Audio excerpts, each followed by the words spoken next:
On a typical summer afternoon, a bomb rocks downtown Oslo, Norway. The chaos that ensues forever changes this peaceful nation. People were just running as fast as they could and screaming. 8 lay dead. Little does anyone know, the killing is far from over. Just 2 hours later, on a picturesque island, the bomber continues his merciless attack. He went over to one of the people who was on the ground, and he shot him in the head. Hunting down and killing 69 attending summer camp. It was a bloody massacre. With never-before-seen footage and harrowing eyewitness accounts, this is the story of the deadliest day in Norwegian history and the extremists behind it all. A serene Friday afternoon in downtown Oslo. It seemed like a typical summer day, but within minutes, Norway would be forever changed. At about 3:30 p.m., a massive car bomb explodes outside the office of the Norwegian Prime Minister.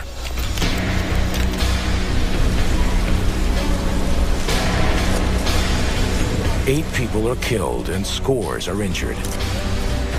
The government district is in total chaos. To be honest, I thought it was Al-Qaeda. The blast is so strong, it blows out windows in a half-mile radius. The once tranquil city now looks like a bombed-out war zone. Mange drepte og store ødeleggelser på bygninger. Så det er det største jeg har vært med på. And the terror is just beginning.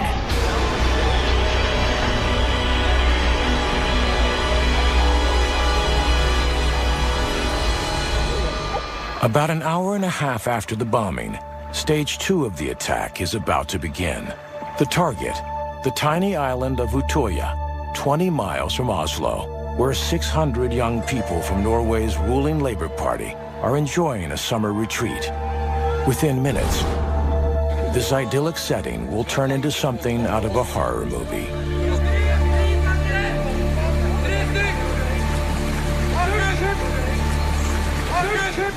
A colleague told me there's a policeman coming. 4, 5, 6 people gathered around him. And then I see he pulls out his gun and shoots every single one from close range, from point blank actually. For the next 90 minutes, the shooter systematically stalks and guns down anyone in his sights. When the shooting got closer, we were like, it's only a question left. How would we like to die? Would we like to get shot or would we like to drown? And that was when Matti and I was like, okay, we would rather drown. It was a bloody massacre. He did it calm, slowly, and brutal. Police arrived to a scene of utter carnage, with 69 dead bodies strewn across the island. And when they close in on the gunman, they're in for a shock. He isn't an Al-Qaeda operative. He's a 32-year-old Norwegian citizen named Anders Behring Breivik. As he's arrested, the whole world is clamoring to know, who is this man and why did he do it? Breivik was born in 1979, the son of a nurse and a diplomat who left the family when Anders was a baby. Except for the divorce, he had a normal middle-class upbringing. In his 20s, some say Breivik aspired to be a model. It's rumored he even had plastic surgery in the U.S. to perfect his facial features. We could describe and label him in a variety of ways, including, it seems to me, to be a narcissist, somebody who's paranoid, somebody who is desperately seeking attention. He's wanting to draw attention to himself. Into his late 20s, Breivik's interest turned to politics, and at age 30, he began writing a rambling 1,500-page manifesto, which he calls the European Declaration of Independence. It's his blueprint for a ruthless terror campaign for a Muslim-free Europe. The manifesto is set in 3 different books and basically claims that Europe has been overrun by immigration, particularly Muslim immigrants. Breivik is quite Islamophobic, xenophobic. racist. He clearly wants to reclaim, as he sees it, Europe for Christianity. Breivik claims it is his mission to cleanse Norway and Europe of all Muslims and punish those politicians who encourage multiculturalism, specifically the Labour Party. And slowly but surely, he begins to formulate a master plan. In his manifesto, Breivik divides his mission into 4 stages. First, he creates false credentials to raise and then spend 140,000 euros on his terror operation. Then he will buy all the necessary equipment and materials over a long period of time to avoid suspicion. Nearing D-Day, he'll spend no longer than a week preparing the bomb and ammunition to minimize the risk of being caught. And finally, Breivik will put the attack into motion. Here he adds a note to self: good luck and give them hell. Between 2008 and 2011, Breivik legally purchases a Ruger Mini 14 semi-automatic rifle and a Glock 17 pistol. He also obtains a police uniform and hollow point bullets. Online, he finds the instructions he needs for building a car bomb.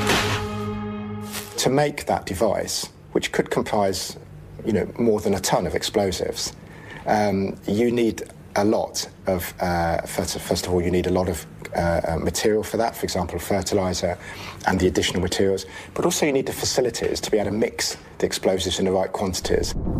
So, at the beginning of May 2011, 82 days before the attacks, Breivik moves into a remote farmhouse near the town of Årsta, 100 miles north of Oslo.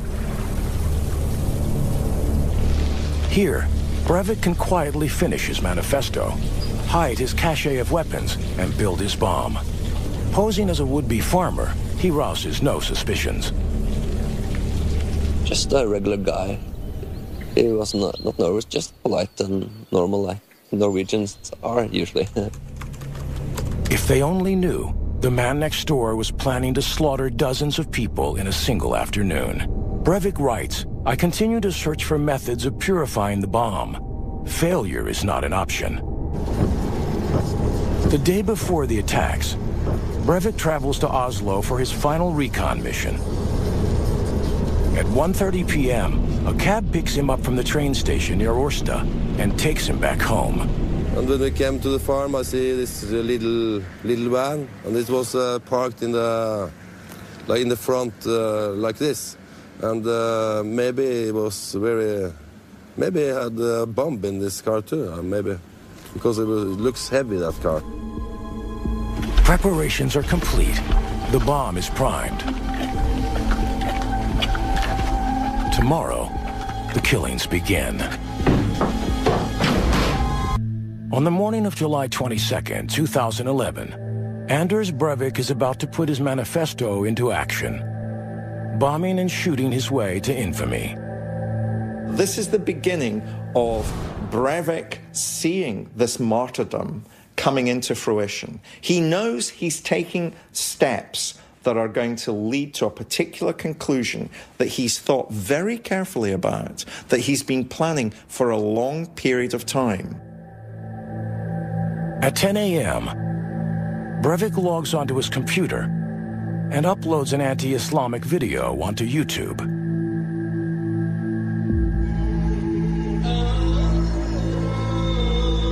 He then posts a series of bizarre self-portraits. In one, he is dressed in a Knights Templar uniform. In another, he wears Freemason regalia. And in a third, in a biological warfare suit, apparently preparing poison-tipped ammunition. Finally, one is a Norwegian gentleman, writing, "We must look our best before the shoot." There are a number of narcissistic features. The most obvious one is the dressing up. There are lots of photographs of Breivik in uniforms, the dressing up as a mason, carrying weaponry. He also is quite narcissistic about how those photographs are taken. He tells us in the manifesto that you should hire a professional makeup artist before you have your photograph taken. He says, I know it sounds a bit gay, but have a bit of makeup on before you have your photograph taken.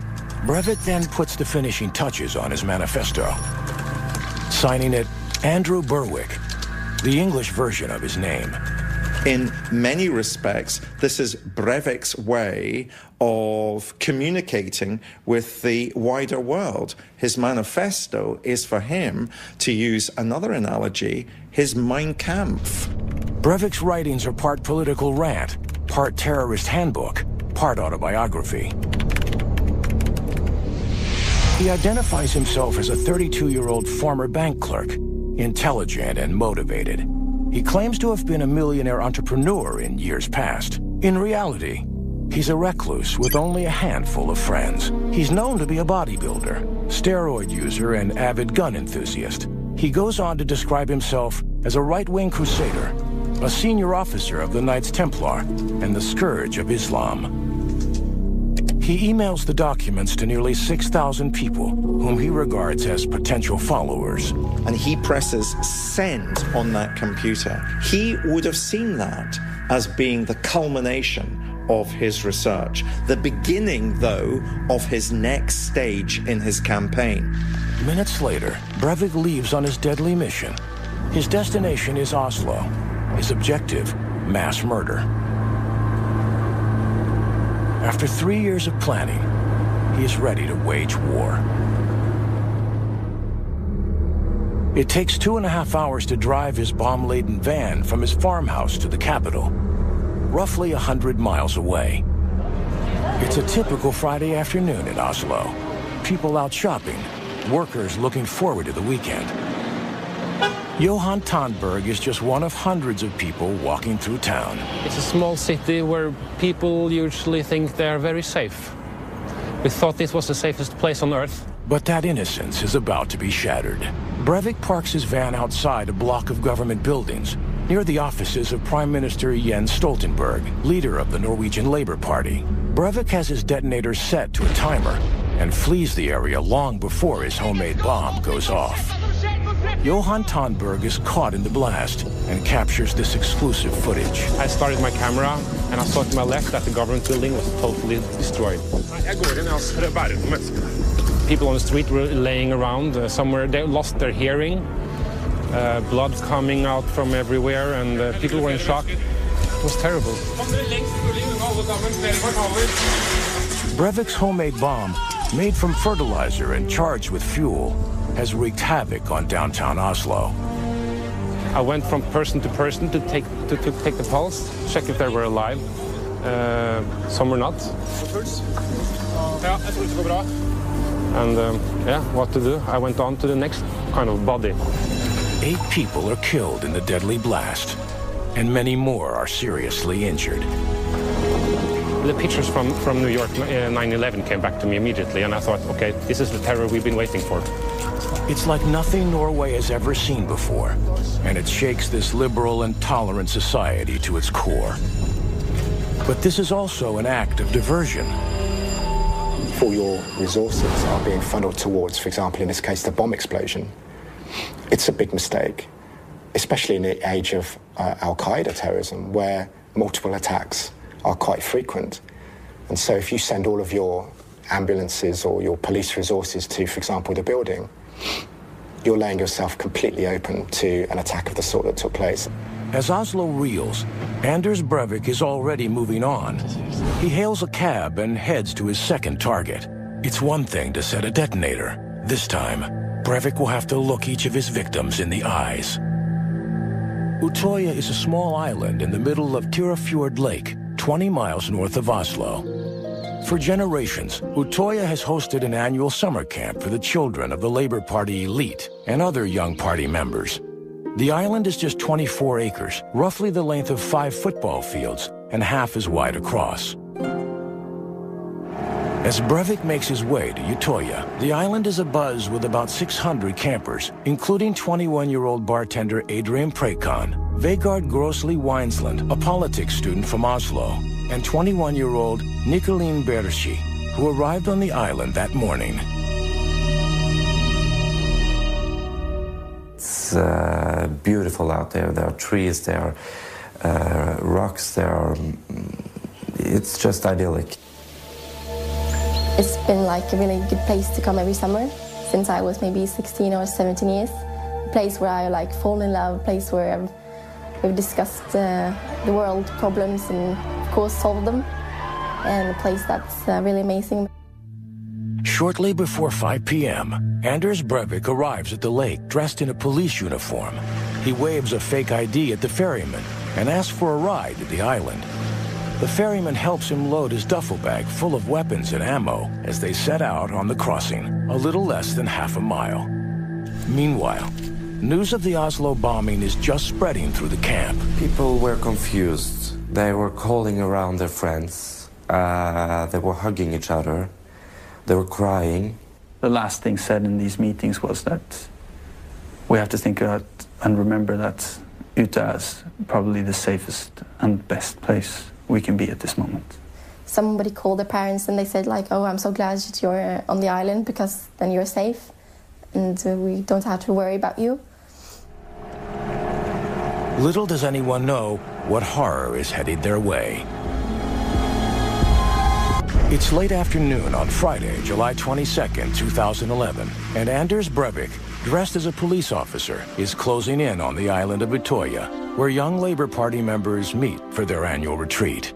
Rather than target Muslim communities, he wanted to focus on the next generation of left-wing leaders, and to that end headed to Utøya Island, where future leaders of the Labour Party were congregating.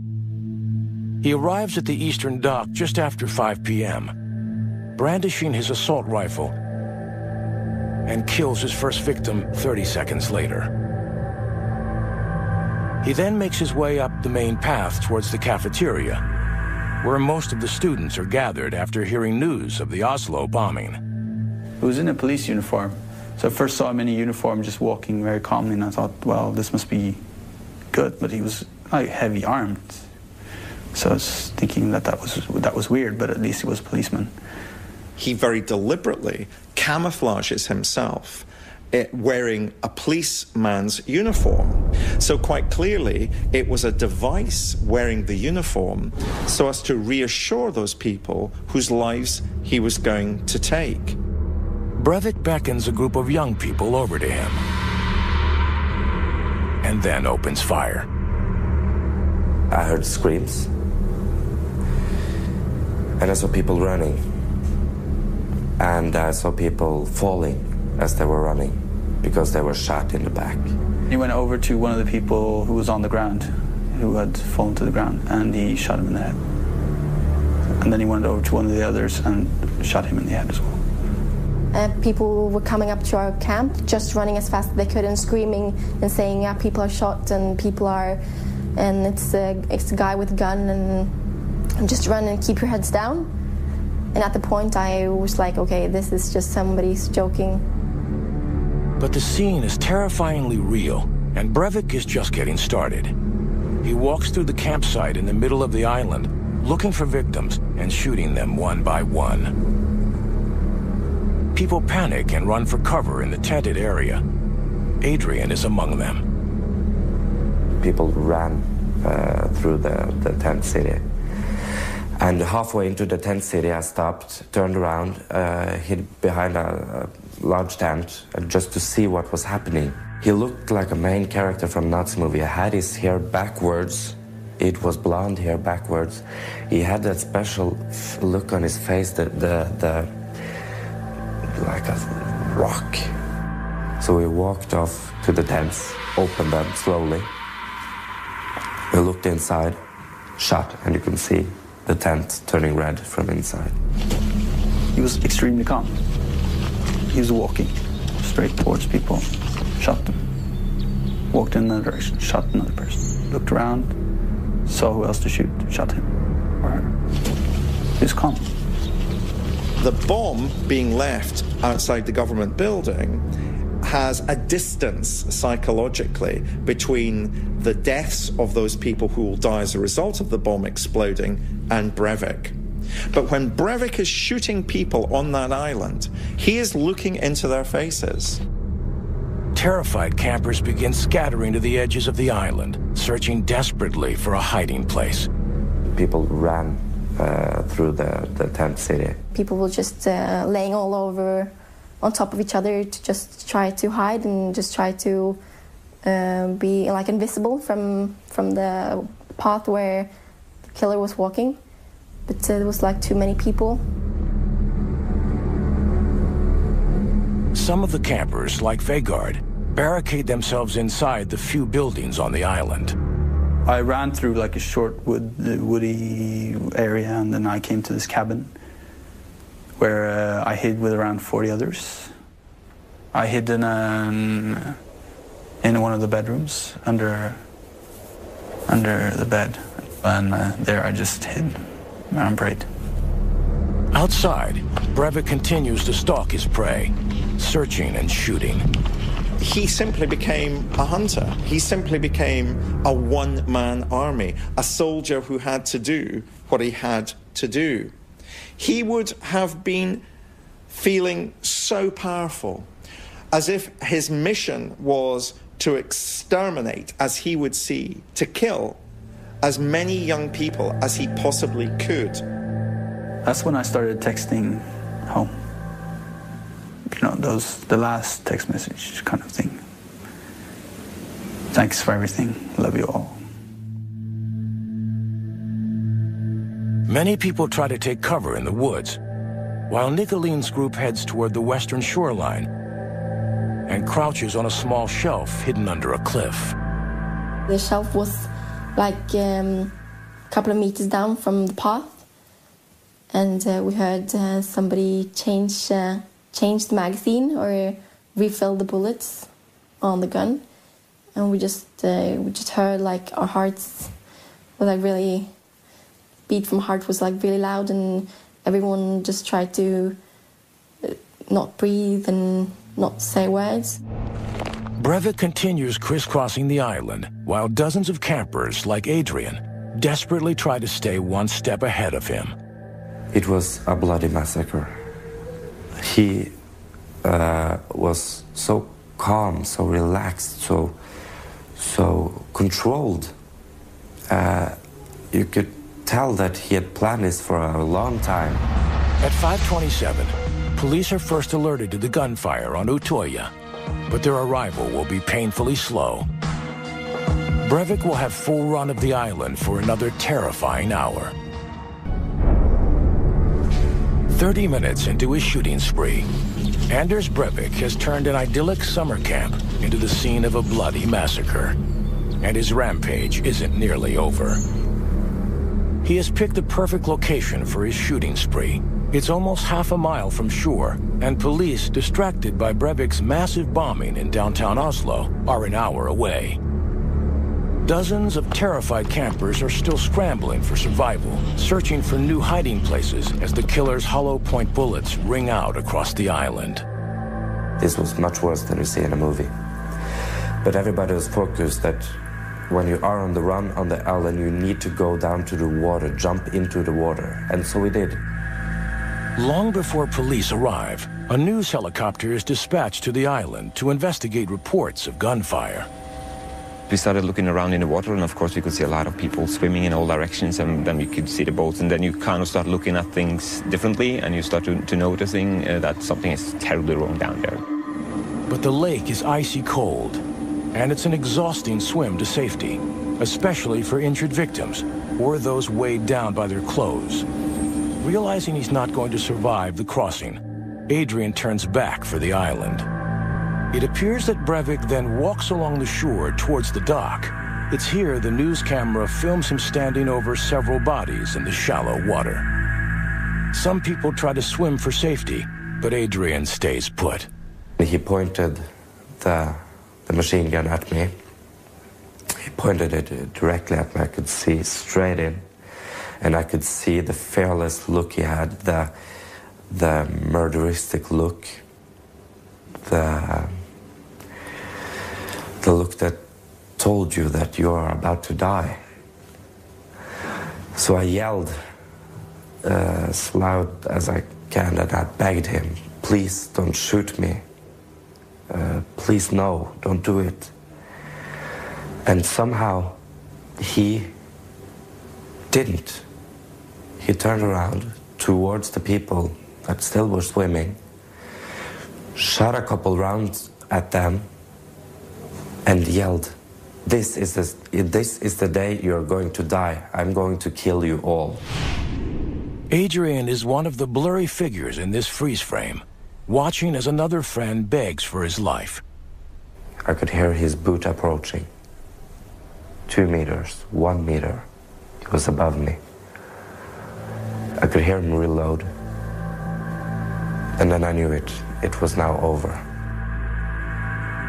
Breivik shoots Adrian in the shoulder.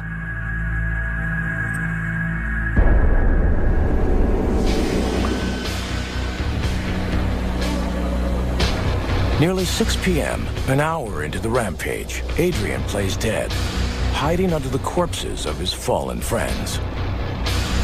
Back in Oslo, emergency personnel are dealing with the country's worst domestic attack since World War II. Breivik's multiple attacks are stretching the capital's security and emergency services to their limit. Breivik carries on his massacre with an eerie and menacing sense of calm. One has to look at the deadly effectiveness of everything that he did. There's no evidence at all that he lost control, that his mental state had deteriorated or anything like that. This was a man that remained totally in control. It may be that as time went on, there's some suggestion that he was deriving satisfaction, the allegations that he cheered when he was actually killing people. But in general, that was not to an extent that he was losing control of himself. Everything was running like clockwork. Everything was going to plan. And with police stuck back on shore with engine trouble, Anders Breivik will own this island for another horrifying 30 minutes. At 6:25 p.m., after a killing spree that lasted a horrifying 90 minutes on the rustic Norwegian island of Utøya, 2 squads of counterterrorism police arrive from Oslo. For victims who've been terrorized by a gunman in a police uniform, this isn't a welcome sight. I heard screams like never before. I was looking up and I saw 3 policemen coming with machine guns. And remember that this man, this terrorist, was also a policeman. And now we were thinking, oh my God, now the rest are coming. They're coming to kill us. So we threw rocks, we cried, we screamed. But we realized very fast that when they started to help us with our wounds, that these were real policemen and that they were there to help us. I heard people outside that were screaming, yelling commands at each other, you know, go, go, and stuff like this. I don't remember exactly what they said, but something to that effect, and that was very reassuring, and I could just wait for them to just, you know, break in. And that was just a moment of extreme relief. And even more so when they came into the room that I was in and they finally, you know, accepted that there was only 2 civilians there.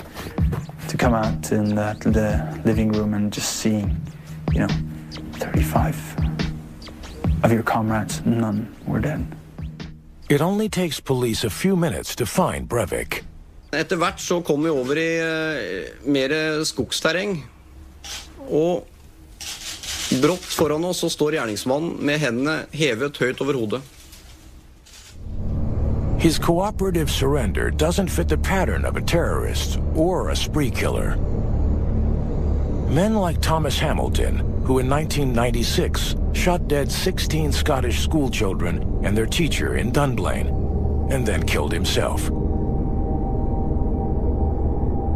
Or Eric Harris and Dylan Klebold, who carried out the Columbine High School massacres in 1999. They also turned their guns on themselves. Of course, what's interesting about Breivik as a spree killer is he doesn't take his own life. He doesn't take his own life because it seems to me that his war was going to be waged on a variety of fronts. His was a war that wasn't just going to be waged with bullets and bombs, but his was a war that was going to be waged with words after he had been arrested. He wants to go through a trial process. He wants the public platform of being able to justify his behavior. With Breivik arrested, police check the island for other gunmen and begin tending to the survivors. Many have bullet wounds. All seem to be in shock, physically and emotionally. We've been quiet for 2 hours while we were really, really scared, and while everyone wanted to scream and cry. And when we first got rescued, everyone could let their feelings out and call the parents and be hysterical. The aftermath is haunting. The carnage, unfathomable. Fallen bodies are everywhere, 69 in total. A few are adults who volunteered at the camp. Most are teenagers, some as young as 14. Boaters do their best to rescue the campers who tried to swim to safety in the freezing water. One guy was folding his hand and he said, "Thank you," and looked at me, "Thank you very much, thank you." And they were some were showing appreciation. Other was just putting their heads like this, and I didn't see the faces at all. And but they were wet and they were freezing, shivering like this. Other boats circle the island, filming and searching for signs of life amidst the bodies that line the shore. I remember the people laying down. It could be jackets, it could be... But I realized now that that was actually deceased young people on the shore, and they were scattered all over there.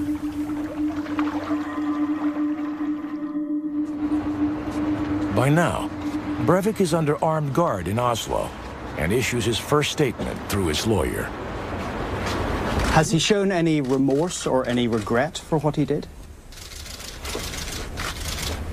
He said it was necessary to start a war here in Europe and throughout the Western world. So he's sorry that it was necessary, but it was necessary, he says. Breivik's lawyer says his client is rational, but is he sane? His whole case is indicated he's insane. But does he say he's not insane? That he's insane. But does he say, have you asked him, are you insane?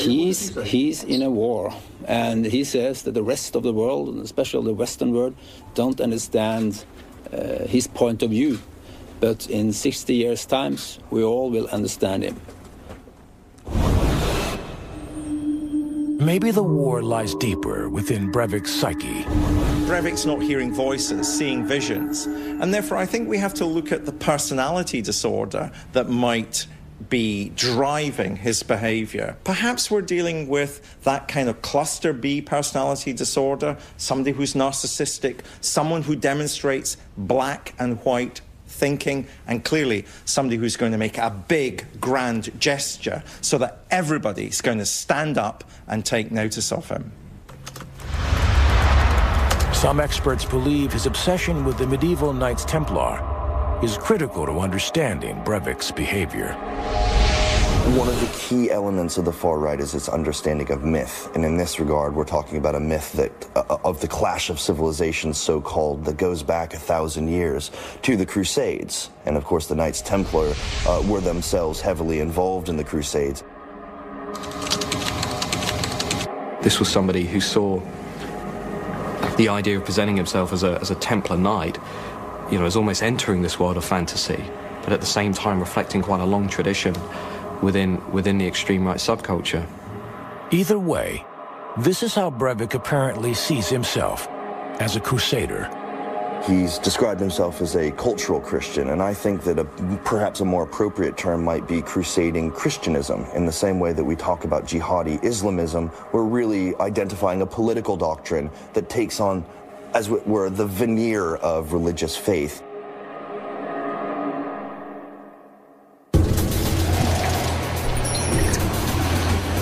It's noon on Monday. Breivik is driven to Oslo's main courthouse for his first hearing. Hundreds gather outside, straining for a glimpse of the killer. It seems the whole world is watching. In a close hearing, a statement from Breivik is read aloud. Målet med attentatet var å gi et kraftig signal til folket. Any person with a conscience cannot allow its country to be colonized by Muslims. End of quote. The argument now is really about the cultural compatibility of Muslims as the far right sees it. They would argue that Muslims are simply incompatible with European values, that they undermine women's rights, that they undermine the rights of homosexual communities, that they undermine ways of life and values and the national communities within Europe.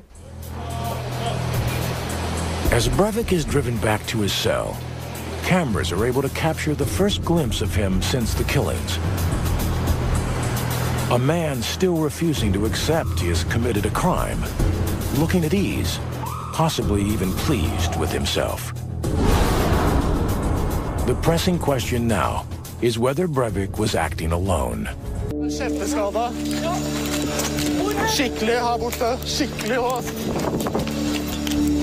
In a matter of 3 hours, a homegrown terrorist brought unprecedented fear and grief to the heart of Norway. The mastermind of a twin attack that many see as Oslo's 9/11.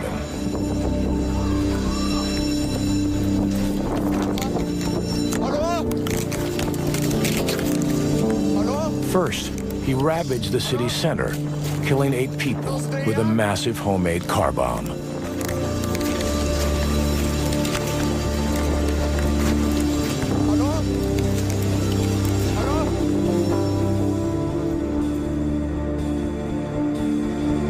Then, he gunned down 69 young people at a summer retreat on a beautiful island.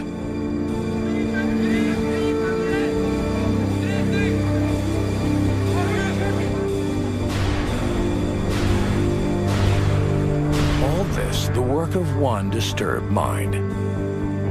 The mind of Anders Breivik.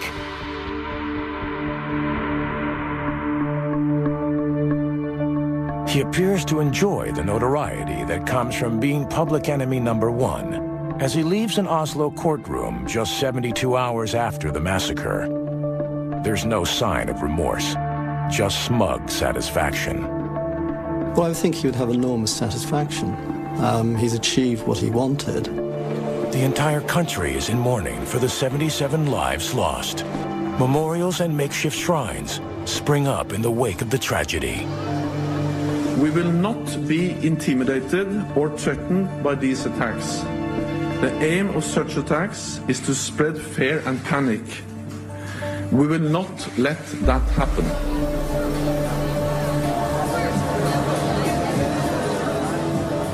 I would like to quote one of our comrades who said, if one person can create so much hate, then just imagine how much love we can share together.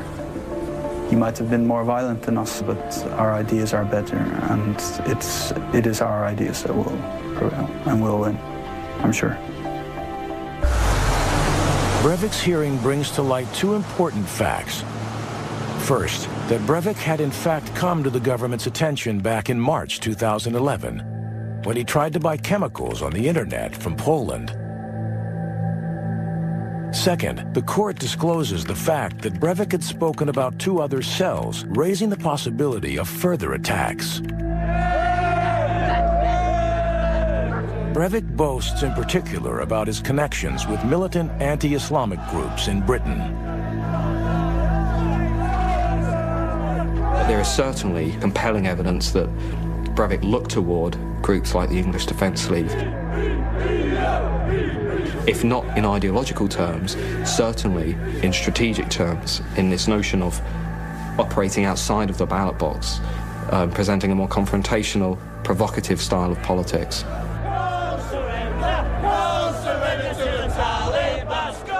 Given his narcissistic bent, Breivik may have longed for a following like the English Defence League.